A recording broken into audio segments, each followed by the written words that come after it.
La posibilidad de que el partido en el gobierno y al que pertenece la candidata ganadora de la elección presidencial, Claudia Sheinbaum, obtenga una mayoría calificada en el Congreso mexicano ha traído a la memoria de muchos los años de apogeo del presidencialismo priista. Y mi invitado nos va a ayudar con algunas respuestas y con algunas reflexiones. Es el historiador Alejandro Rosas. Qué gusto verte, qué gusto saludarte. Pues esa es la pregunta. ¿Está México en riesgo de repetir esa historia de la hegemonía casi unipartidista durante la segunda mitad del siglo XX? ¿Cómo estás? ¿Qué tal, Gaby? Buenas tardes. Pues mira, desde luego la historia no se repite. Yo creo que el autoritarismo que podríamos vivir, si se confirma que Claudia Sheinbaum va a tener mayoría calificada, va a ser un autoritarismo muy del siglo XXI. ¿A qué me refiero? En los años del PRI, cuando el PRI era juez y parte en las elecciones y que finalmente se llevaban el carro completo, como ahora lo hicieron, ahora lo hizo Morena, pero por vía democrática, en aquellos días no había institutos autónomos, no había un IFE, no había una división plena de poderes. Entonces, aquí, digamos que lo que tiene angustiada a mucha gente es que, bien o mal, llevábamos 3 décadas construyendo instituciones como para limitar el poder, como para exigir transparencia, como para garantizar que las elecciones sean limpias, como yo sí creo que lo fueron el domingo. Y eso es lo que está en riesgo cuando un partido tiene todas las canicas, digamos, después de la elección, y pueden hacer lo que quieran, pueden desaparecer hasta la Virgen de Guadalupe. Bueno, eso es un exceso, pero podrían desaparecer institutos, instituciones, modificar la manera en cómo se elige al poder judicial, pueden hacer lo que quieran. Entonces, por eso te digo, sería un autoritarismo nuevo. Eso en el caso de que sí fuera hasta las últimas consecuencias Claudia, una vez que tome posesión el 1 de octubre del 2024.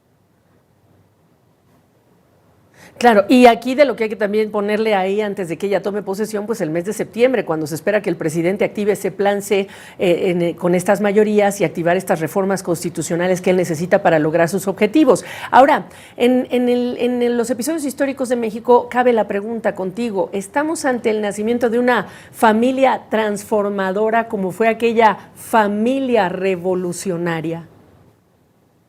Híjole, sí es posible. Fíjate que lo interesante, y eso es digamos que a favor de quienes nos dedicamos a la historia, lo padre de esta historia es que se escribe día con día.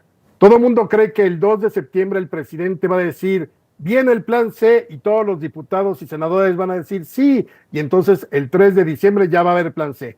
Ahí hay que ver qué dice Claudia, porque lo que es un hecho es que ningún presidente de México ha podido tener o extender su mandato, aunque sea por debajo de la tierra, con el sucesor.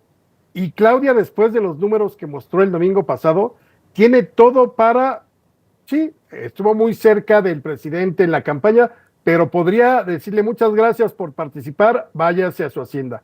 Entonces, hay muchos escenarios. O sea, realmente podía ser que se midan ahí los poderes entre Claudia, ya como presidenta electa, a un mes de tomar la posesión, y el presidente que quiera hacer todo lo que él quiere en el último mes, porque además recordemos, ya la Cámara de Diputados y Senadores a partir del 1 de septiembre solo va a estar 30 días López Obrador con esa Cámara, pero va a acompañar esa Cámara de Diputados y Senadores a Claudia durante los siguientes 3 y 6 años. Entonces, insisto, creo que tenemos que esperar, Sí. pero a tu pregunta ya muy claro, sí es posible que estemos ante la fundación de una nueva familia, si no revolucionaria, quizá una familia transformadora alrededor, creo que más que de López Obrador. Ya en este caso tendríamos que considerar muy seriamente a Claudia Sheinbaum. Para cerrar un minuto, ya sabes cómo es la televisión, Alejandro, el debilitamiento de la oposición que no parece encontrar rumbo. La oposición, como diríamos aquí en México, está de lágrima, no hicieron su trabajo en el 18 de autocrítica, ha sido la peor oposición en la historia de México, cuando menos de los últimos 30, 40 años.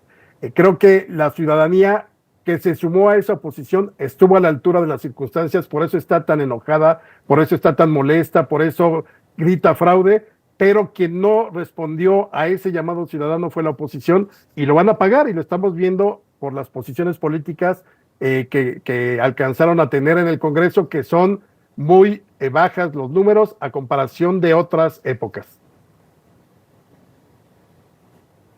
Alejandro Rosas es historiador, aquí en la capital mexicana nos acompaña. Te agradezco esta reflexión. Muchas gracias, Gaby, un saludo.